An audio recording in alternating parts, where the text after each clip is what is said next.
Hey, Sapphire. Hey, Seth and Eva, Bubby, EJ, Walker, Caleb, Russell, Henry. Is that everybody? Yeah, totally. All right. The reason I'm doing this on Zoom is because I want to make sure you guys get the information. I'm going to be out today taking my mother-in-law to the airport.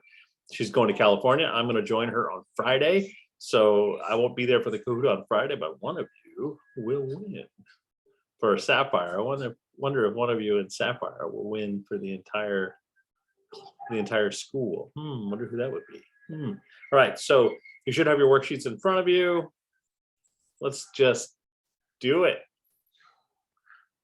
Here we go. All right. The first one I've already filled out for you. Air pressure determines wind and weather patterns. Gravity causes the atmosphere to push against everything it surrounds. You guys know that.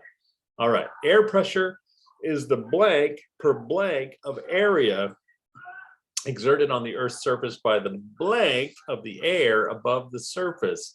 Look at this. I want to show this to you. All right, here's a diagram from this cool website called Java Lab. And it shows that here at sea level, right at the level of the surface of the ocean, there's a lot of air molecules. But look what happens when I drag the slider up.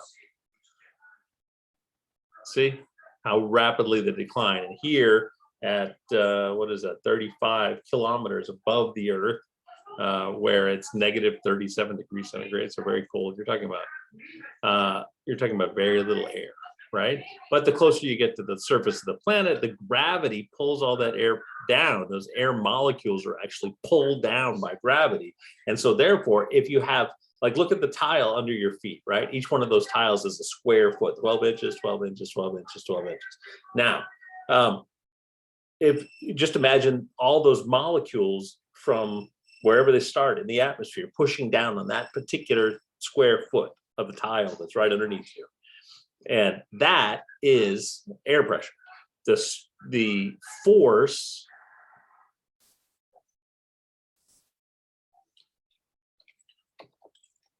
per unit of area in this case is the square foot of the tile underneath your feet, right? Exerted on the Earth's surface by the blank of the air above the surface. When gravity pulls something down, you measure it and call it weight, right? Weight of the air above the surface. Okay. As the amount of molecules increases, they push more on a surface, and the total atmospheric pressure also, because what? Increases. Not increases. All right, increases. So if the number of molecules does the opposite of increase, which is what? Good. Decreases, so does the air pressure.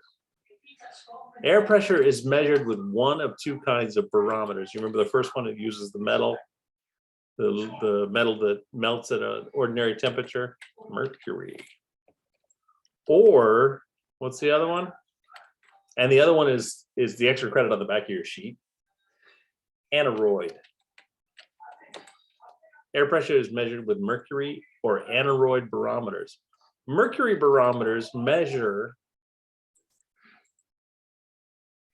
something. What do mercury barometers measure? Remember, they're very old. They're invented by this guy called Torricelli. He's an Italian scientist, I think in the 1500s. Let's see.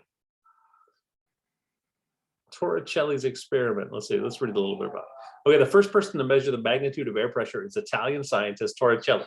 He was filled with mercury. He was not filled. He filled with mercury in a glass tube with one end blocked.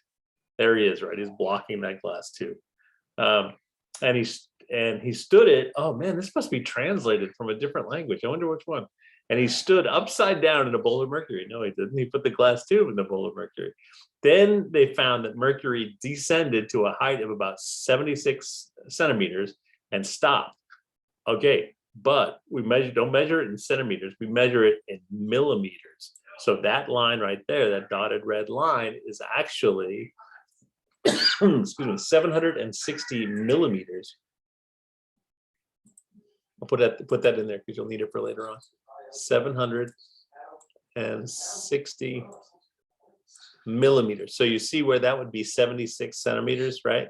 Because centimeters is a hundredth of a meter, and millimeters is the thousandth of a meter. So when you're measuring in millimeters, you just add a zero. Does that make sense? It's difficult. I'm not there, but anyway, some of you understand. All right, 760 millimeters. I'll erase that. Remember that 760 millimeters, but it's the same as the aneroid measurement of, and an aneroid does not use millimeters. It uses millibars,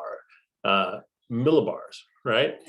And specifically, this measurement, sea level, is 1,013 millibars. No, it's not that either. Wait a second. It's not the capital M. It is this lowercase m and then a large B, I think. And then some people put the AR after the B for bar. All right, so it's the same. 760 millimeters of mercury in an aneroid barometer is 1,013 millibars. All right, remember that. Now,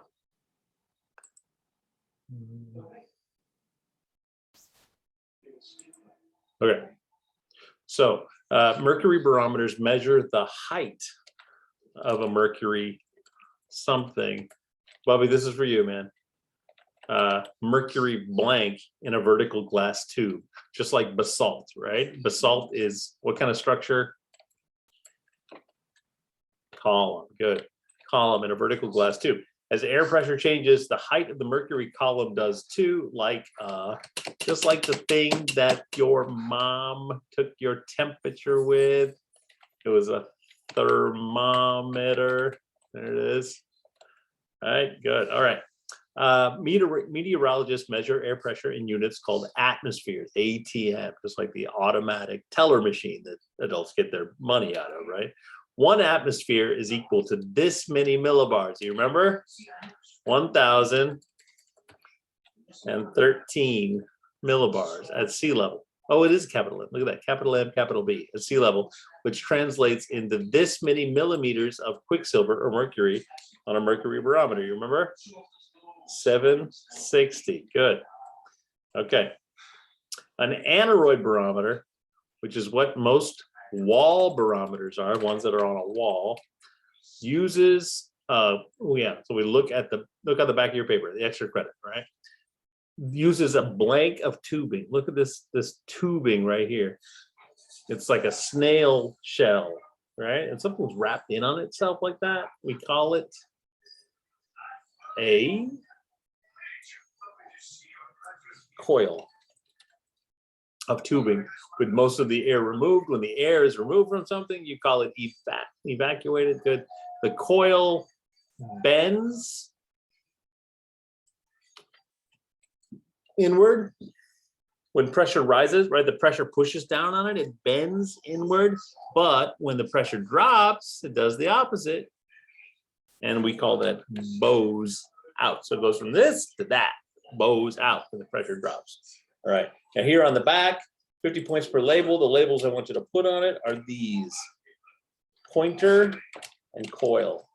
You're going to have boxes instead of those numbers 5 and 6. You'll have boxes. I want you to put the right label in there. Other than that, you guys are good to go.